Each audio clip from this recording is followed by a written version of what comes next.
Hi, this is Helen Ward, and this is the assignment for EDOL 722, 3.1, The Danger of a Single Story.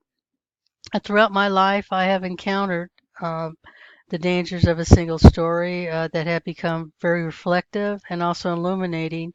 Reflective in that it gave me time to think about situations. Of a single story, but also illuminating in that trying to understand and make me the individual who I am today.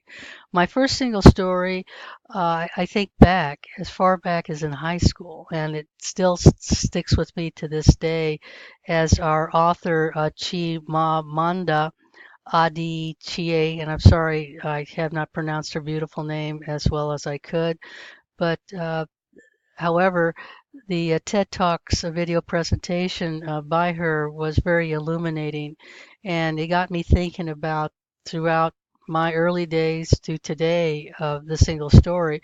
But it does take me back to Orange High School. My family and I moved from Vandenberg Air Force Base to Orange County in the mid 1970s.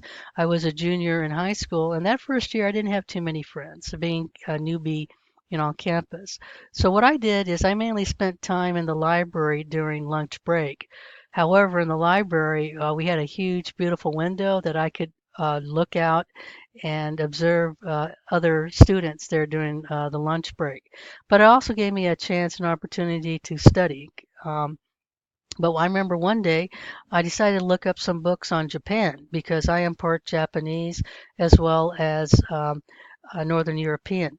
So I wanted to see what books we had on Japan, and I found three books. They were all published in the 1920s. Mind you, this is the mid 1970s. So I look forward to opening these books up. However, thumbing through the books and looking through them, I became kind of disappointed. Most, if not all, the pictures showed Japanese men in short kimonos pulling rickshaws, and they showed mainly women and children working in the rice paddies. I kind of knew that wasn't exactly the right picture of Japan. That probably historical pictures, but if somebody really wanted to know what Japan was back in the 1970s, those books didn't tell an accurate picture because my mother shared with me of her life in Osaka as a small girl, also post and pre and post of World War II. But she talked about living life in the big city, skyscrapers, lots of people, subways, trains, taxis, etc. Nothing like what was in those pictures that I saw in Orange County, Orange High School Library. Now, my next story has to do when Chimamanda mentioned about a very current issue for all of us here, and that's the immigration issue between the United States and Mexico. And I do agree with her. There's been a propagation of a single story, which is very dangerous, and we continue to hear that one single story, and it's typically about which may be true, but it doesn't really paint a good picture of the United States or Mexico. And I can put this in the backdrop of a 30-minute presentation I saw on NHK.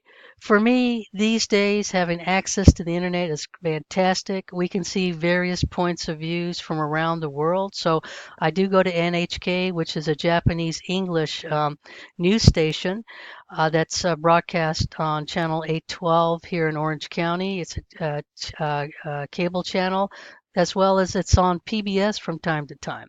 I also listen to Noticias 22, as well as some European channels, again, to get a more well-rounded view of the issues and subjects that various peoples are interested in.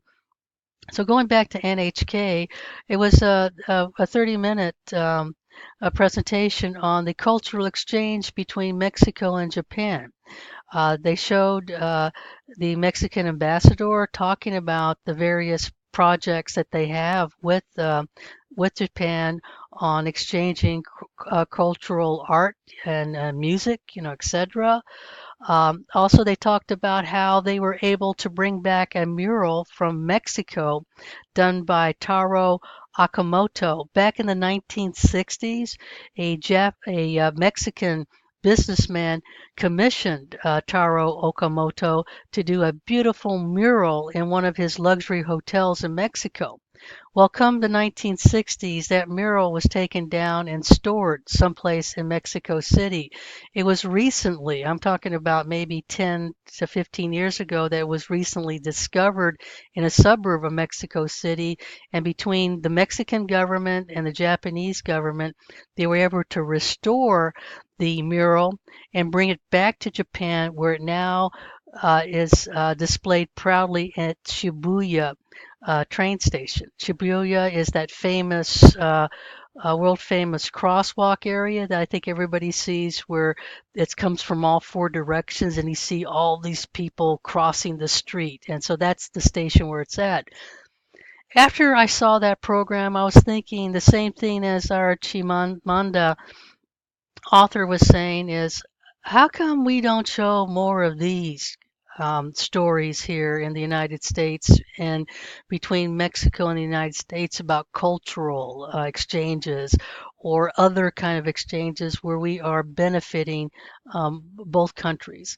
So there's a lot to learn, and to this day, Chimanda really opened up the ability to think about what the single story is. And what I loved about this is that every single one of us, don't we have a single story, the danger of a single story. And I think overall, this tells us a lot about we humans. Thank you.